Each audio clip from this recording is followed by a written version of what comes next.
오늘 하나님께서 주신 말씀은 에스더서 6장 1절에서 14절까지입니다. 하나님 말씀 받들어 읽도록 하겠습니다. 그날 밤 왕은 도무지 잠이 오지 않았습니다. 그래서 역대기 곧 자신의 통치 기록을 가져와 읽게 했습니다. 그런데 거기 문을 지키던 왕의 두 신하 빅다나와 데레스가 아수레로 왕을 암살하려던 음모를 모르드게가 폭로했다는 대목이 있었습니다. 왕이 물었습니다. 이 일로 모르드게가 어떤 영예와 지위를 받았느냐? 왕을 섬기는 젊은이들이 대답했습니다. 그를 위해 시행된 것은 아무것도 없습니다. 왕이 말했습니다. 누가 뜰에 있느냐? 그때 하만이 자기가 세워둔 나무에 모르드게를 매달려고 한다는 것을 왕께 말하기 위해 막 왕궁 바깥뜰에 들어섰습니다. 그 시종들이 대답했습니다. 하만이 뜰에 서 있습니다. 왕이 명령했습니다. 들여보내라. 하만이 들어서자 왕이 그에게 물었습니다. 왕이 영예를 주려고 하는 사람이 있는데 어떻게 해주는 게 좋겠는가? 하만은 속으로 생각했습니다. 나 말고 왕이 영예를 주려고 하는 사람이 또 누가 있겠는가? 그래서 그가 왕에게 대답했습니다.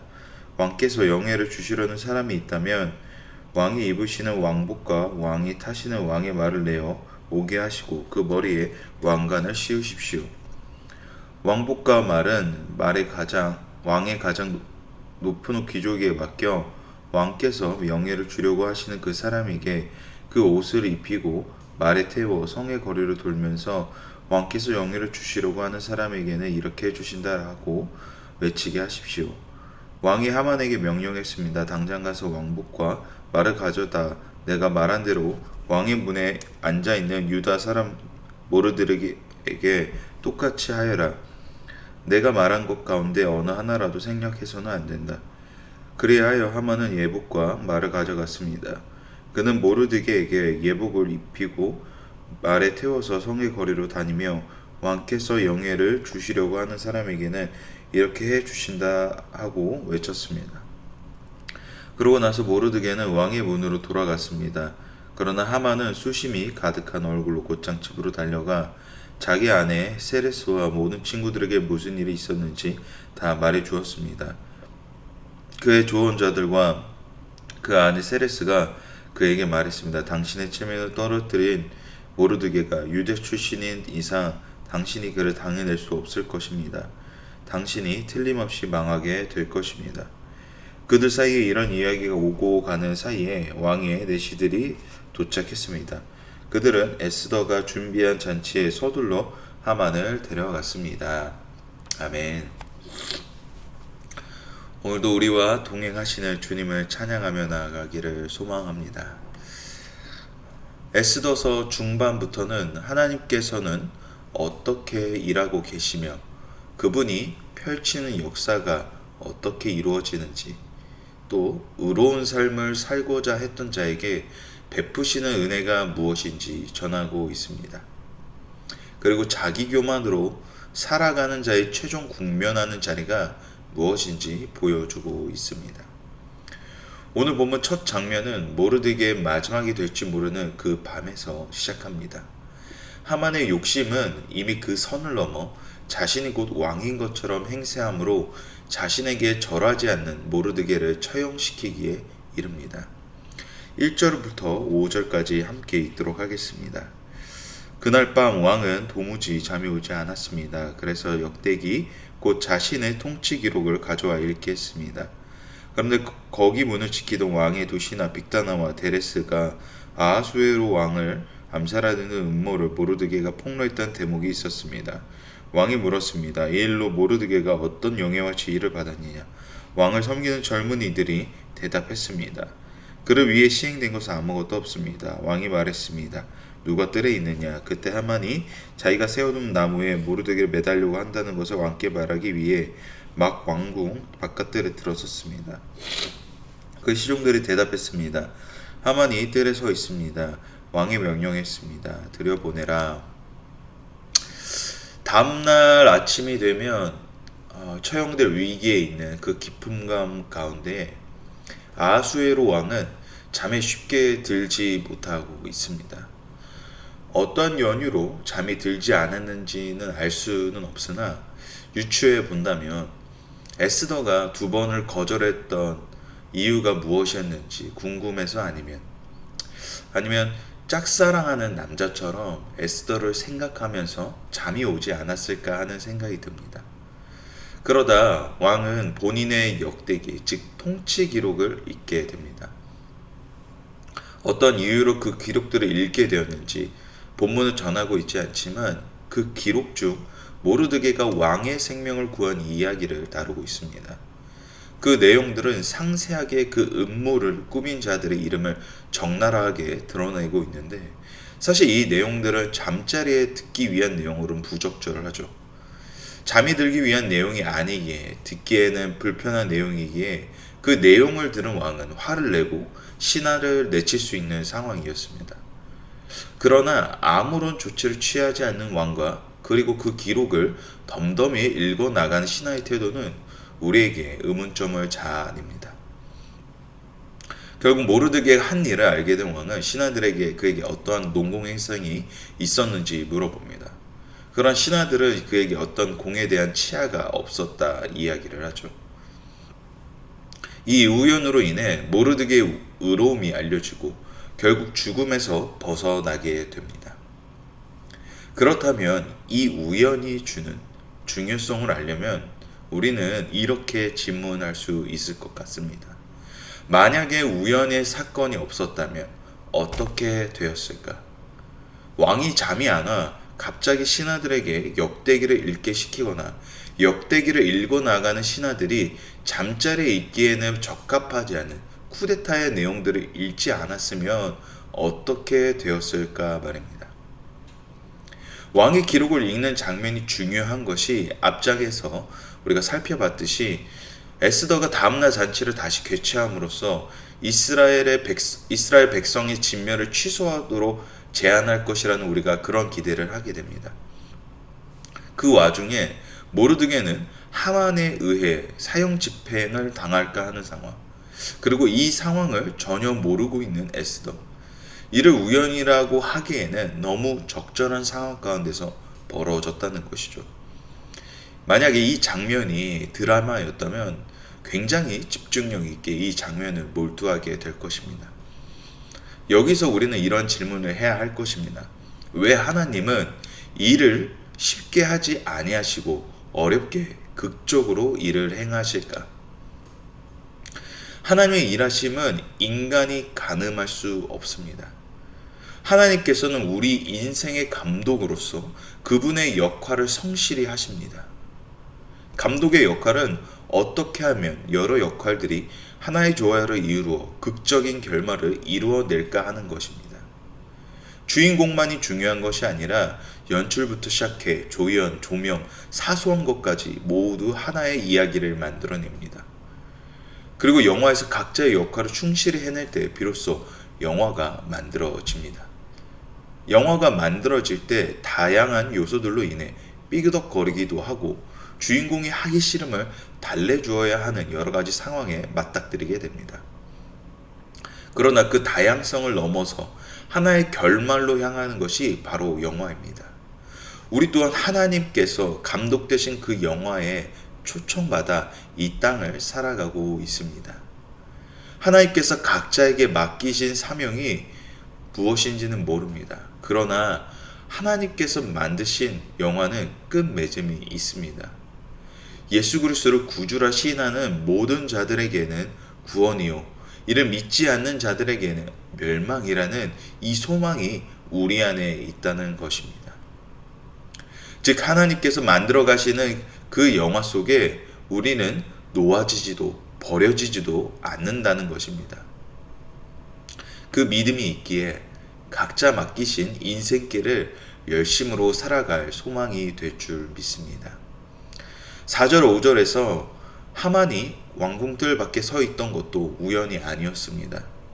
그가 그 자리에 있게 된 것도, 에스더가 그렇게 준비한 것도, 모르드게가 나무 기둥에 매달려 있게 된 것 또한 하나님의 개입하심이 있기에 그분의 섭리를 드러내기 위함임을 알아야 한다는 것입니다. 우연이란 예기치 못한 상황을 또는 인간이 이해할 수 없는 한계를 마주했을 때 그러한 표현을 씁니다.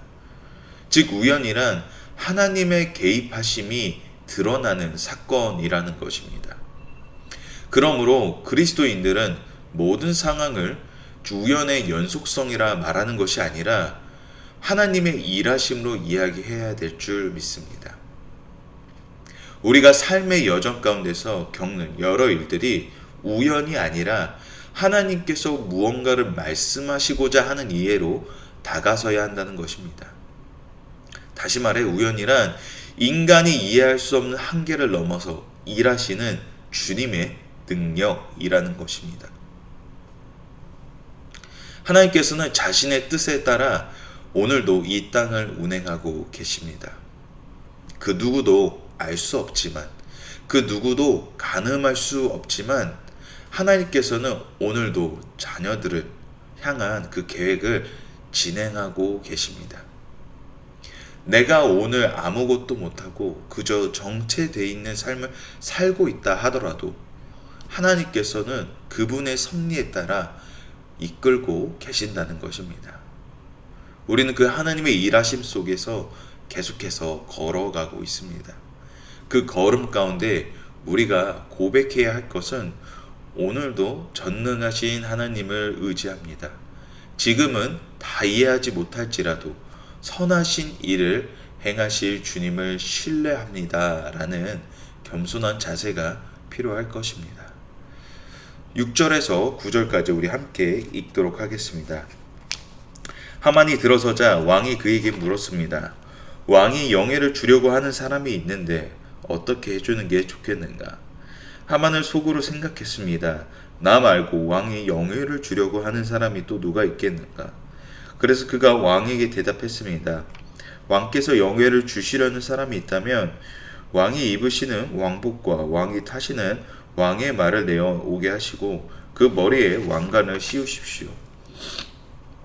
왕복과 말은 왕의 가장 높은 귀족에게 맡겨 왕께서 영예를 주려고 하시는 그 사람에게 그 옷을 입히고 말에 태워 성의 거리를 돌면서 왕께서 영예를 주시려고 하는 사람에게는 이렇게 해주신다 하고 외치게 하십시오.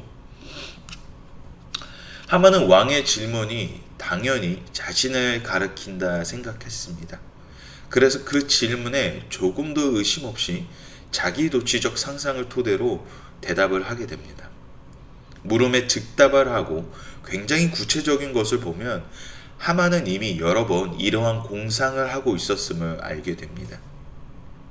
하만의 대답은 우리를 놀라게 하는데 왕의 옷을 입고 왕관을 말에게 씌우는 것은 그의 야망이 어떤 위치에 있는지 금세 알게 되는 대목입니다.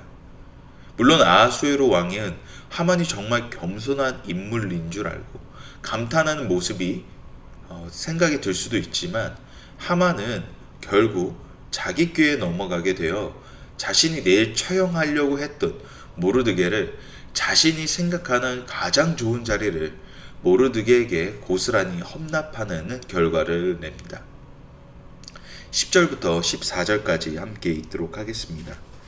왕이 하만에게 명령했습니다. 당장 가서 왕복과 말을 가져다 내가 말한 대로 왕의 문에 앉아있는 유다 사람 모르드게에게 똑같이 하여라. 내가 말한 것 가운데 어느 하나라도 생략해서는 안 된다. 그리하여 하만은 예복과 말을 가져갔습니다.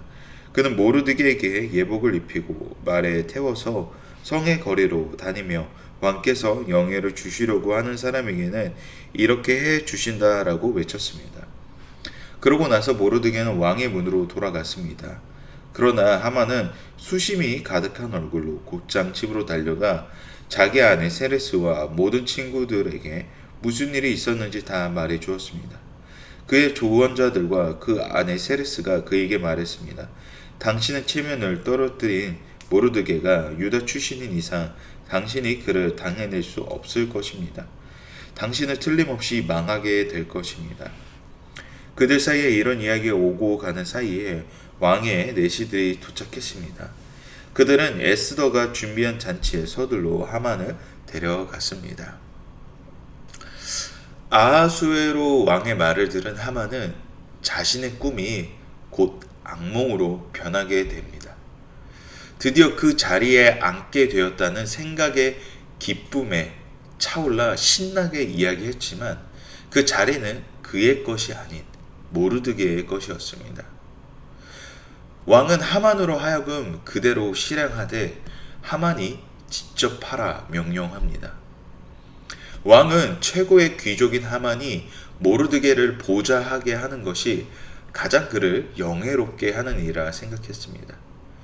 페르시아 제국에서 가장 힘 있는 권력자라고 생각했던 그가 이제는 자신이 가장 하찮게 여기는 유대인을 보좌함으로 가장 수치스러운 일을 행해야 했습니다. 하만은 왕의 명령을 하나도 빠짐없이 수행합니다. 모르드게에게 왕의 옷을 입히고 자신이 직접 말 고삐를 잡고 성 안의 거리를 다니며 모르드게의 공적을 칭송하는 일을 합니다. 그리고 모르드게는 궁궐로 돌아갑니다. 하만이 자신만의 공간이라고 생각했던 그 궁궐에 이제는 모르드게에게 모든 것을 빼앗겼음을 느낀 하만은 엄청난 박탈감을 느껴야 했을 것입니다. 이와 같은 수치를 당한 하만은 집으로 돌아가 자신의 사정을 지인들과 아내에게 하소연합니다. 그러나 예전에는 잘 들어주었던 그들은 모르드게 위치가 격상되자 그들이 전에 했던 행동을 상기하면서 두려움에 떨며 이제 앞으로 우리는 어떻게 해야 하냐라는 말을 합니다. 하만이 지극히 꿈꾸던 자리를 자신이 가장 싫어하는 모르드게에게 전달됨으로써 오늘 본문은 끝이 납니다. 모르드게의 선한 행실은 아무도 모르는 것이 아니라 하나님께서 그의 행동을 지켜보셨고 오랜 세월이 지난 후에야 이를 이루십니다. 하나님의 일하심은 이와 같이 큰 반전을 일으킵니다.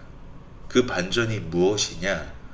통쾌하다고 표현하기 아쉬울 정도로 가장 비천한 자리에 있던 자를 가장 높은 자리로 옮겨 놓으신다는 것입니다.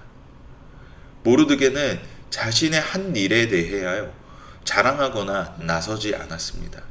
왜냐하면 이 모든 것이 자신의 의로움이 오직 하나님께서 하신 일임을 알기 때문이었습니다. 그렇기에 그는 자랑하지 않고 기다릴 수 있었습니다. 그 기다림이 곧 죽음이라는 자리에 있을지라도 그는 묵묵히 하나님께서 어떠한 일을 행하시든지 그분의 올바른 뜻 가운데서 하실 것이라는 그러한 기대와 온전한 믿음으로 기다렸습니다. 그렇습니다. 하나님의 일하심이라 말할 때 우리는 어느 특정한 부분에서만 일하시는 것이 아님을 알아야 합니다. 하나님께서는 모든 부분을 그분의 그늘 아래서 통치하고 계십니다. 즉 하나님의 일하심은 하나님의 성실하심은 오늘도 여전히 계속되고 있다는 것입니다. 우리는 모두 알 수 없습니다. 그래서 의심하기도 하고 좌절하기도 합니다. 그러나 오늘 본문과 같이 하나님께서는 그분의 계획하심에 따라 반드시 선하신 길로 우리를 인도하고 계십니다. 우리의 염려와 걱정은 사람이 생각하는 불안함입니다. 우리 주님께서 행하신 일들은 어떠한 염려나 걱정이 없습니다. 왜냐하면 반드시 그 약속을 이루시고 행하실 분이 우리 주님이시기 때문입니다.